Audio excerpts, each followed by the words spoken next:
நம்ம ஃபஸ்ட்டு நம்ம ப்ரிவென்ஷன் தான் எப்பயுமே பெஸ்ட்டு. ஸோ ப்ரிவென்ஷனை மீறி அடுத்த கட்டத்துக்கு போகும்போது தான் நமக்கு வந்து ட்ரீட்மெண்ட் வருது. ஸோ ட்ரீட்மெண்ட்டுன்னு வரும்போது ஆல்ரெடி இப்போது ஆஸ்மாக்காரங்க மெயின் பிரச்சனை என்ன, மூச்சு திணறல் வந்து அதிகமாகும். அவங்களுக்கு பார்த்திங்கன்னா மோஸ்ட்லி வந்து இந்த மழை காலத்துலேருந்து குளிர்காலம் முடிகிற வரைக்கும் நம்ம நாட்டில், நம்ம தமிழ்நாட்டில் வந்து பொங்கல் முடிகிற ஜனவரி மாதம் முடிகிற வரைக்கும் இந்த கிளைமேட் இப்படி தான் இருக்கும். ஸோ இந்த மாதம் அந்த நவம்பர், டிசம்பர், ஜனவரி இந்த 3 மாதத்துக்காவது அவங்க வந்து அவங்க யூஸ் பண்ணுற அந்த இன்ஹேலர் வச்சுருப்பாங்க. அவங்க ஆஸ்மா பேஷண்ட் ஆல்ரெடி கையில் வச்சுருப்பாங்க. ஆனால் யூஸ் பண்ண மாட்டாங்க. ஏன் நமக்கு தான் வரலையே, நம்ம வந்தால் யூஸ் பண்ணிக்கலாம்னு சொல்லிட்டு இருப்பாங்க.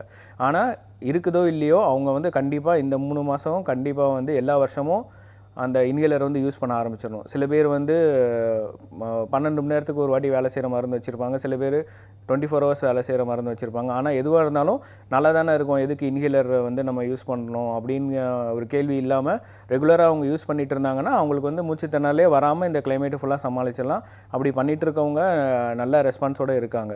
நம்ம ஏன் இந்த ஆஸ்மாக்காரங்களுக்கு இந்த மாதிரி வருது அப்படிங்கிறத நம்ம புரிஞ்சிட்டாலே நமக்கு வந்து அதை தவிர்க்கிறதுக்கு நமக்கே நம்ம காமன் சென்ஸை யூஸ் பண்ணிக்கலாம்.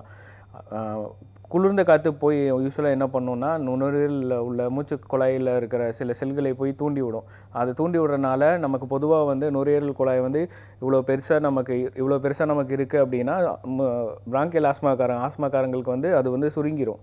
ஸோ சுருங்கிறனால அவங்களுக்கு வந்து காற்று போகிறதுல பிரச்சனை வருது. இதே தான் வந்து கோல்டு ஏரும் பண்ணும். ஸோ கோல்டு ஏரும் வந்து நல்லா இருக்கிற இந்த மூச்சுக்குழாயை வந்து சுருக்கிடும். ஏன்னா வந்து குளிர்ந்த காற்றை அனுப்பிச்சிட்டு இருந்தால் நுரையீரலுக்கு வந்து அது போகக்கூடாதுன்னு சொல்லி நம்ம உடம்பே வந்து அது தடுக்க பார்க்கும். ஸோ அதனால் கொஞ்சம் காற்று அனுப்பும், மூச்சுக்குழாயை வந்து சுருக்கிடும். ஆனால் ஆஸ்மாக்காரங்களுக்கு ஆல்ரெடி நுரையீரல் வந்து சுருங்கி தான் இருக்கும். ஸோ சுருங்கின நுரையீரலை வந்து நம்ம விரிவடை வைக்கணும்.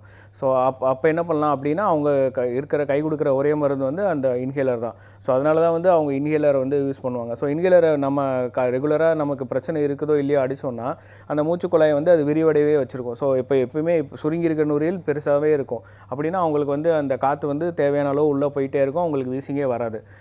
இதே மாதிரி அந்த மருந்தோட பவர் முடிஞ்சோடனே திருப்பி வந்து அடுத்த டோஸை அவங்க எடுத்துட்டாங்கன்னா அவங்களுக்கு ரவுண்ட் தி கிளாக் 24 ஹவர்ஸும் வந்து மூச்சுக்குழாயை வந்து விரிஞ்சே இருக்கும். அதனால் அவங்களுக்கு ஆஸ்மா அட்டாக் வந்து வராது.